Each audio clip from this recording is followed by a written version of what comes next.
Në emër Këshillit Qarkut Shkodër kam kënaqësinë dhe privilegjin që të jemi së bashku sonte në qytetin tonë mikpritës. Në këtë ngjarje të jashtëzakonshme sportive ndërkombëtare, në turneun botror të futbollit IPA 2025, i cili sapo përfundoi me sukses. Ky aktivitet ka qenë më shumë se sa një garë sportive.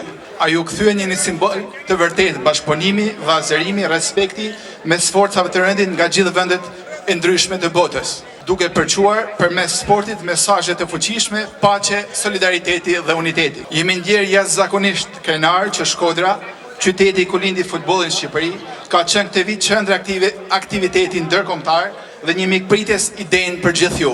Turneu që lam pas nuk ishte vetëm një garë në fush, por një përvojë e paharrueshme për gjithë ne. Shkodra u shfaq ashtu siç është, një urë që lidh njerëz dhe kultura, një qendër ku sporti, historia dhe mikpritja bashkëtojnë natyrshëm. Sot kisha nderin të ndaja me ju një nga përgjegjësitë më të këndshme që më jep të qenit kryetari i Këshillit Qarkut. Të nderoj 4 personalitete të shuara të IPA në rajon, të cilët me përkushtim, vizion, kanë ndihmuar në forcimin e lidhjeve ndërkombëtare, në rritjen e besimit dhe në promovimin e vlerave të kësaj organizate në shërbim të shoqërisë dhe paqes. Ky turne tregoi edhe një herë që sporti është një gjuhë universale që i bashkon njerëzit. Ju falenderoj shumë për pjesëmarrjen tuaj, për frymën e garës së ndershme dhe për miqësinë që sollet me vete.